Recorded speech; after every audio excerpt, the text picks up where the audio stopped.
Bread കൊണ്ടിട്ട് വളരെ ടേസ്റ്റിലും ഒട്ടും സമയം കളയാതെ ഉണ്ടാക്കാൻ പറ്റുന്ന ഒരു അടിപൊളി റെസിപ്പി നിങ്ങളുമായിട്ട് ഷെയർ ചെയ്യാൻ വേണ്ടിയിട്ടാണ് ഞാൻ ഇന്ന് വന്നിട്ടുള്ളത്. അപ്പോൾ അതിന് വേണ്ടിയിട്ട് ഞാനൊരു 8 സ്ലൈസ് 7-8 എടുക്കാം കേട്ടോ. 8 സ്ലൈസ് ബ്രെഡ് ഞാനിവിടെ എടുത്തിട്ടുണ്ട്. അപ്പോൾ ഈ 8 സ്ലൈസ് ഞാൻ ഒന്ന് പൊടിച്ചെടുക്കണം. അപ്പോൾ അതിന് വേണ്ടിയിട്ട് ഒരു മിക്സിയുടെ ജാറിലേക്ക് ഇട്ടിട്ട് ഇതുപോലെ നമ്മൾ കട്ട്ലറ്റിനൊക്കെ ബ്രെഡ് ക്രംസിന് പൊടിക്കില്ലേ, അതുപോലെ പൊടിച്ചെടുത്തേക്കാണ്. എന്നിട്ട് ഞാനൊരു ബൗളിലേക്ക് മാറ്റാണ് കേട്ടോ. അപ്പോൾ ബൗളിലേക്കൊക്കെ മാറ്റിയിട്ടുണ്ട്. ഇനി നമുക്ക് ഇതിലേക്ക് അധികം പുളിയില്ലാത്ത തൈര് ഏകദേശം ഞാൻ 1 കപ്പോളം ഇതിൽ ചേർത്തിട്ടുണ്ട്. അപ്പോൾ ബ്രെഡ് ക്രംസ് ഈ പൊടിച്ച ബ്രെഡ് ഏകദേശം 2 കപ്പോളം ഉണ്ട്. അപ്പോൾ ഞാനൊരു 1 കപ്പ് മുഴുവൻ എടുത്തിട്ടില്ല കേട്ടോ. ഏകദേശം ഒരു 1/4 കപ്പോളം തൈര് എടുത്തിട്ടുണ്ട്. പിന്നെ ഒരു പിഞ്ച് സോഡാപ്പൊടി, പിന്നെ ആവശ്യത്തിന് ഉപ്പ്. അപ്പോൾ ബ്രെഡ് ആകുമ്പോൾ ഒരല്പം മധുരം ഒക്കെ ഉണ്ടാവും. അപ്പോൾ ഉപ്പും കൂടി ഇടുമ്പോൾ ഒരു പ്രത്യേക ടേസ്റ്റാണ്. അപ്പോൾ ആവശ്യത്തിന് ഉപ്പും കൂടി ഇട്ടിട്ട് നന്നായിട്ടൊന്ന് മിക്സ് ചെയ്യുക. അപ്പോൾ നമ്മൾ അധികം തൈരൊന്നും ഒഴിക്കാത്ത കാരണം കൊണ്ട് തന്നെ കുറച്ച് വെള്ളം, അതായത് ഒരുപാട് ലൂസായി പോകരുത് നമ്മുടെ ഈ ഒരു മിക്സ്ചർ. അപ്പോൾ അതുകൊണ്ട് തന്നെ വളരെ കുറച്ച് മാത്രം വെള്ളം, ഞാൻ ഏകദേശം ഒരു 1/4 കപ്പോളം വെള്ളം ഒഴിച്ചിട്ടുണ്ട് കേട്ടോ.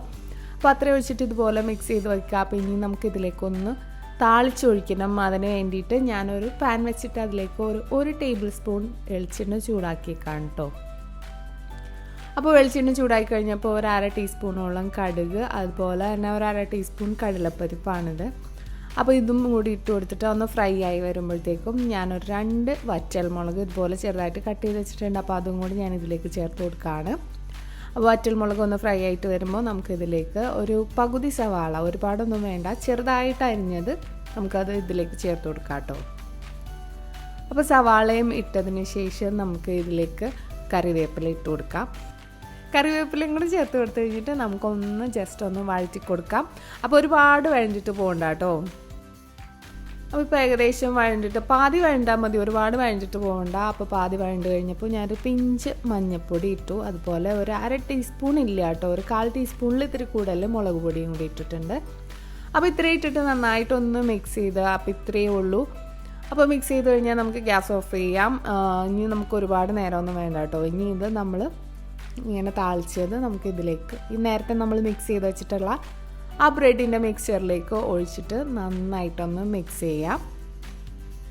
അത് കഴിഞ്ഞിട്ട് നമ്മളൊരു 20 മിനിറ്റോളം നേരം വെയിറ്റ് ചെയ്യണം. അപ്പോൾ ഈ ഒരു സംഭവം നമ്മൾ ഇപ്പോൾ ചെയ്തെടുക്കുന്ന ഒരു സ്നാക്ക് പോലെയാണ്.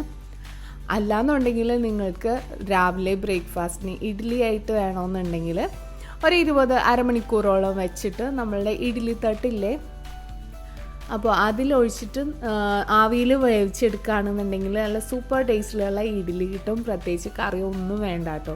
അപ്പോൾ നമ്മളിപ്പോൾ ചെയ്തെടുക്കുന്ന ചെറിയൊരു ഈവനിങ് സ്നാക്ക് പോലെയാണ് അത്. ഞാനിപ്പോൾ എടുത്തേക്കണ ഒരു ഉണ്ണിയപ്പച്ചട്ടി കേട്ടോ. നിങ്ങൾക്ക് ഏത് സ്ട്രക്ചറിൽ വേണമെങ്കിലും ചെയ്തെടുക്കാം. അപ്പോൾ ഒരുപാട് വെളിച്ചെണ്ണയൊന്നും ഒഴിച്ചിട്ടല്ല കേട്ടോ ഞാൻ പൊരിച്ചെടുക്കണത്, ഒരല്പം മാത്രം, അതിൻ്റെ ആ തട്ടിൽ നനയാൻ മാത്രം വെളിച്ചെണ്ണയെ ഞാൻ ഒഴിച്ചിട്ടുള്ളൂ. അപ്പോൾ എല്ലാ തട്ടിലേക്കും ഇതുപോലെ ഒരു ബ്രഷ് വെച്ചിട്ട് എല്ലായിടത്തും സ്പ്രെഡ് ചെയ്ത് കൊടുത്തിട്ടുണ്ട്. ഇനി നമുക്ക് ഇത് ചൂടായി കഴിയുമ്പോൾ ഇതിലേക്ക് നമ്മൾ നേരത്തെ മിക്സ് ചെയ്ത് വെച്ചിട്ടുള്ള ആ ബാറ്റർ കുറേശ്ശെയായിട്ട് ഒഴിച്ചു കൊടുക്കാം. ഒഴിച്ചു കൊടുത്തിട്ട് എല്ലാത്തിലും ഒഴിച്ചു കൊടുത്തു കഴിഞ്ഞിട്ട് നമുക്കൊന്ന് ഒരല്പം നേരം മൂടി വെച്ചിട്ട് വേവിക്കാം കേട്ടോ. അല്ലാന്നുണ്ടെങ്കിൽ പെട്ടെന്നൊന്നും വെന്തിട്ടില്ലല്ലോ. അപ്പോൾ കുറച്ച് നേരം ഒന്ന് മൂടി വെച്ചിട്ട് വേവിക്കാം. അപ്പോൾ ഞാനൊരു കാര്യം പറയട്ടെ, ഇഡ്ഡലി നമ്മൾ വേവിച്ചെടുക്കുമ്പോഴത്തേക്കും ഒരു കാര്യം ശ്രദ്ധിക്കുക, വെന്ത് കഴിയുമ്പോൾ പെട്ടെന്ന് എടുത്ത് യൂസ് ചെയ്യരുത്. അപ്പോൾ ഭയങ്കര സ്റ്റിക്കി ആയിരിക്കും.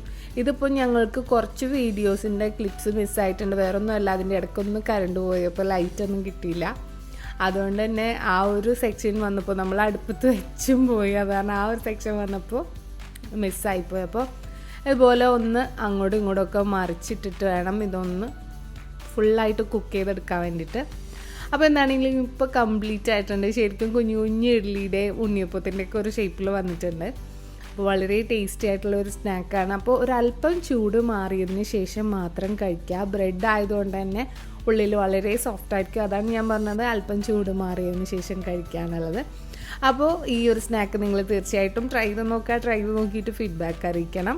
അപ്പം തന്നെ ഇത് ഇഷ്ടമായിട്ടുണ്ടെങ്കിൽ തീർച്ചയായിട്ടും ഈ വീഡിയോ ഒന്ന് ലൈക്ക് ചെയ്യാനും നിങ്ങളുടെ ഫ്രണ്ട്സിനും ഫാമിലി മെമ്പേഴ്സിനും ഒക്കെ ഒന്ന് ഷെയർ ചെയ്ത് കൊടുക്കാനും മറക്കരുത്. Take care, by.